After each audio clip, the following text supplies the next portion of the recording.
सोमवती अमावस्या 12 साल बाद पौष अमावस्या पर बन रहा है। दुर्बल संयोग करें ये दो उपाय, चुम्बक की तरह खिंचा चला आएगा पैसा। नमस्कार दोस्तों, राधे राधे, जय श्री कृष्ण। सोमवती अमावस्या पर 12 साल बाद पौष अमावस्या पर बन रहा है।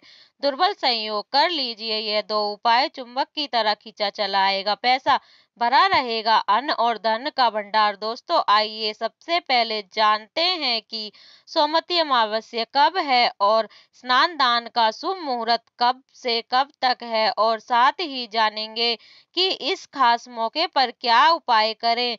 दोस्तों वीडियो में आगे बढ़ने से पहले आप सभी से निवेदन है कि चैनल सब्सक्राइब और वीडियो को लाइक जरूर करें। दोस्तों पौष माह की अमावस्या का बहुत ही खास महत्व होता है। इस महीने में सूर्य धनु राशि में होते हैं, जिनके कारण यह महीना अच्छा माना जाता है। पौष अमावस्या के दिन स्नान और दान आदि करने का विशेष महत्व माना जाता है। इस बार 30 दिसंबर सोमवार को सोमवती अमावस्या पड़ रही है। पौष माह के आने वाली सोमवती अमावस्या को इस बार सर्वथा सिद्धि योग बन रहा है। माना जा रहा है इस दिन पवित्र नदियों में स्नान करके पूजा पाठ करने से विशेष पुण्य मिलता है। साथ ही इस योग के कारण पूजा का महत्व भी बढ़ जाता है। जिस तरह देवताओं के पूजन से मनोकामनाएं पूर्ण होती हैं, उसी तरह से पितरों का पूजन भी जीवन में कृपा बरसाने वाला होता है। देवताओं के लिए जहां पूर्णमासी महत्वपूर्ण तिथि मानी गई है, तो वहीं पितरों के लिए अमावस्या का दिन शुभ माना गया है। अमावस यदि सोमवार के दिन हो तो महत्व और भी बढ़ जाता है। कब है सोमवती अमावस्या? इस वर्ष पौष माह में सोमवती अमावस्या तिथि 30 दिसंबर सोमवार प्रातः 4:01 से शुरू होकर 31 दिसंबर मंगलवार तड़के 3:56 पर समाप्त होगी। पौष अमावस्या 30 दिसंबर सोमवार को मनाया जाएगा। सोमवार के दिन अमावस्या होने के कारण यह सोमवती अमावस्या होगी। स्नान दान का शुभ मुहूर्त। ब्रह्म मुहूर्त में प्रातः 5:24 से प्रातः 6:19 तक है। वृद्धि योग से प्रातः काल से रात 8:32 तक है। पितरों को प्रसन्न करने का दिन। अमावस्या तिथि को पितरों को प्रसन्न करने के लिए सबसे अच्छा माना जाता है। इससे सोमवती अमावस्या का खास महत्व है। सोमवती अमावस्या को पितरों को प्रसन्न करने के लिए दिया जलाना चाहिए, पितरों के लरखाना चाहिए। दक्षिण खास तौर पर पितरों की दिशा माना जाता है। इस उपाय से पितृ प्रसन्न होते हैं। इससे पितृदोष से मुक्ति प्राप्त होती है और पितरों की कृपा से घर में सुख समृद्धि में वृद्धि होती है। चंद्रमा मन का स्वामी है। यह मनोबल बढ़ाने और पितरों का अनुग्रह प्राप्त करने में सबसे ज्यादा सहायक होता है। पितृ या पूर्वज जगत में आपका सहयोग करने वाली सबसे घनिष्ठ सहयोगी शारीरिक सत्ता है। यह तिथि उनके प्रति अनुग्रह प्राप्त करने के लिए उपयुक्त अवसर है। अमावस्या उनके प्रति आभार व्यक्त करने का खास मौका इसलिए भी है कि सूर्य की सहस्र किरणों में प्रमुख अमा नाम की किरण इस दिन चंद्रमा के निवास करती है। अमावस्या को इसीलिए भी अच्छे फल देने वाली माना जाता है। जिन लोगों की कुंडली में विष योग, काल सर्प दोष, अमावस्या दोष है, वो लोग इस दिन अपने दोष का निवारण कर सकते हैं। वैसे पितरों को शांत करने के लिए भी यह खास योग है।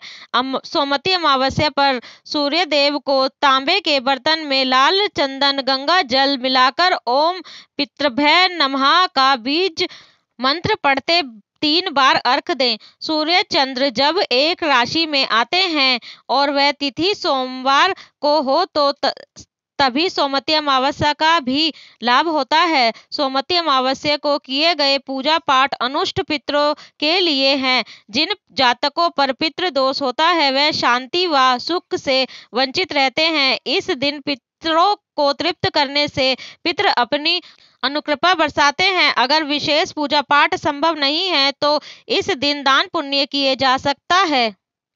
अगर आप पितरों को प्रसन्न करना चाहते हैं तो सोमवती अमावस्या के दिन स्नान दान के बाद जल में काले तिल मिलाकर दक्षिण दिशा में मुख कर पितृ को जल का अर्घ दे। इस समय पितरों का ध्यान कर उनका आशीर्वाद प्राप्त करें। इस उपाय को करने से व्यक्ति पर पितरों की कृपा बरसती है।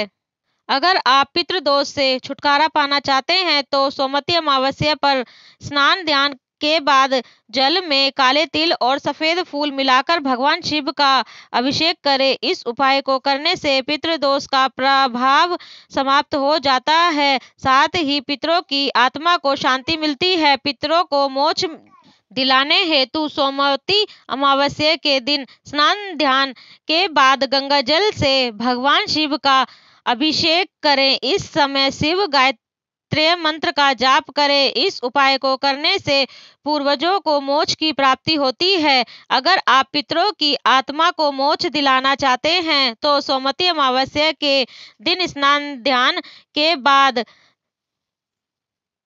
तिलांजलि अवश्य करें। इसके लिए पितरों को जल का अर्घ देने के बाद बहती जलधारा में तिल और जौ के प्रवाहित करें। इस दिन जरूरतमंदों को दान अवश्य करें। दान में अन्न, जल, वस्त्र और धन का दान करें। इस उपाय को करने से भी पितरों की कृपा साधक पर बरसती है।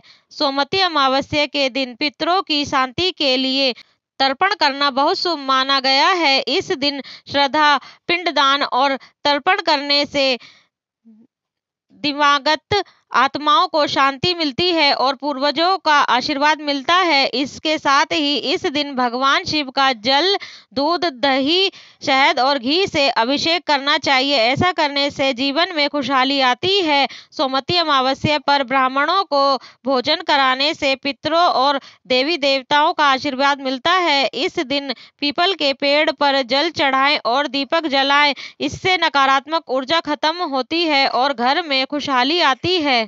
वहीं सुहागिनी स्त्रियां मां पार्वती और तुलसी जी की पूजा करें और सुहाग सामग्री का दान करें। अमावस्या पर दान पुण्य करना भी शुभ माना जाता है। इस दिन 7 प्रकार के अनाज और कपड़े दान करना बहुत शुभ होता है।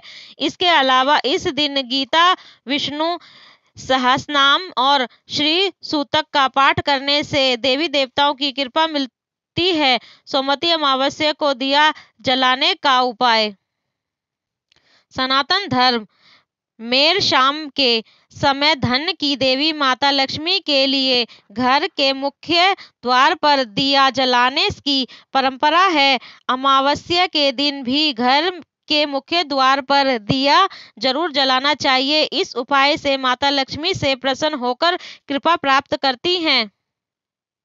पितरों को प्रसन्न करने के लिए करें ये। सोमवती अमावस्या के दिन सुबह जल्दी उठकर स्नान करने के बाद श्वेत वस्त्र धारण करें। पितरों का स्मरण कर उनके लिए तर्पण करें। तर्पण के लिए काले तिल, सफेद फूल और कुश से पितरों को पानी दें। सोमवती अमावस्या पर स्नान के बाद पीपल के पेड़ की जड़ में जल डालना चाहिए। इस उपाय से पितृ दोष दूर करने में मदद मिलती है। इसके साथ ही पीपल के पेड़ की पूजा करें। 7 बार पेड़ की बार परिक्रमा करें और सरसों तेल में काले तिल डालकर दिया जलाएं। माना जाता है कि पीपल में पितृ सा करते हैं। सोमवती अमावस्या के दिन नाराज पितरों को पितृ चालीसा का पाठ कर प्रसन्न किया जा सकता है। पितृ चालीसा के पाठ से पितरों की आत्मा की शांति मिलती है। इसके अलावा इस दिन ब्राह्मणों को भोजन कराएं, दान दें। सोमवती अमावस्या को गरीब और जरूरतमंदों में काला तिल, दही, दूध, वस्त्र, फल और अन्न आदि का दान करना चाहिए। सोमवती अमावस्या को पति पत्नी में बेहतर संबंध के उपाय। सोमवती अमावस्या को पति पत्नी में संबंध बेहतर करने के लिए भी उपाय किए जा सकते हैं। इसके लिए पति पत्नी दोनों को सोमवती अमावस्या का व्रत रखना चाहिए। सुबह में स्नान करने के बाद भगवान शिव और माता पार्वती की विधि विधान से पूजा करनी चाहिए। भगवान शिव और माता पार्वती की पूजा से खा और सौभाग्य की प्राप्ति होगी और दाम्पत्य जीवन में मधुरता बढ़ेगी। यदि आप पर बैंक का कोई कर्ज है और आप उससे मुक्ति चाहते हैं तो सोमवती अमावस्या इसके लिए बहुत ही महत्वपूर्ण है। इस दिन आप हनुमान जी की पूजा करें और केले का पौधा लगाएं, नियमित उसकी देखभाल करें। धीरे धीरे आप कर्ज से मुक्त हो जाएंगे। यदि आप पारिवारिक जीवन में सुख शांति चाहते हैं तो सोमवती अमावस्या के दिन आपको शिव परिवार की पूजा करनी चाहिए। इस चमत्कारी उपाय को करने से आपके बिगड़े काम बनेंगे, साथ ही घर में हमेशा खुशियों का वास बना रहेगा। सोमवती अमावस्या के दिन घर में अशोक का पौधा लगाने से भगवान विष्णु की कृपा होती है। यह उपाय आपके पितरों को भी प्रसन्न करता है। हालांकि ध्यान रहे कि अशोक का पौधा लगाने के बाद उसकी देखरेख जरूरी है। माना जाता है कि ऐसा करने से आपको मोक्ष की प्राप्ति होती है। नौकरी प्राप्ति, शिक्षा और प्रतियोगिता में सफलता पाने के लिए भी सोमवती अमावस्या विशेष मानी जाती है। इस दिन हनुमान जी की पूजा करके अपने गुरु का आशीर्वाद लें। आटे की 108 गोलियां बनाकर मछलियों को खिलाए, कार्य में सफलता प्राप्त हो सकती है। सोमवती अमावस्या के दिन पितृदोष से बचने के लिए काले तिलों का दान करें। गरीबों को सामर्थ्य के अनुसार दान करें। ऐसा करने से आपको पितरों की कृपा प्राप्त होगी, साथ ही कैरियर में के क्षेत्र में भी बरकत आती है। धन लाभ और विपत्ति स्थिति में को मजबूत करने के लिए एक जटा वाला नारियल लें जिसमें पानी हो। उस पर एक लाल रंग का धागा बांध रक्षा सूत्र 7 बार लपेट दे। फिर इसे अपने इष्ट देव का ध्यान करके उसे बहते हुए जल में प्रवाहित कर दे। इस उपाय से आपको लाभ हो सकता है। सोमवती अमावस्या के दिन योग ध्यान करने से और चंद्र ग्रह के बीच मंत्र का जाप करने से मानसिक शांति मिलती है। अगर आपकी कुंडली में चंद्र ग्रह कमजोर है तो उसकी स्थिति भी सुधरती है। नोट, उम्मीद है आप सभी को वीडियो पसंद आई है तो चैनल को सब्सक्राइब और वीडियो को लाइक जरूर करें। ये तमाम जानकारी जन रुचि को ध्यान में रखकर दी जा रही है। ज्योतिष और धर्म के उपाय और सलाहों को अपनी आस्था और विश्वास पर आजमाइए। कंटेंट का उद्देश्य मात्र आपको बेहतर सलाह देना है। इस संदर्भ में हम किसी प्रकार का कोई दावा नहीं करते हैं। धन्यवाद।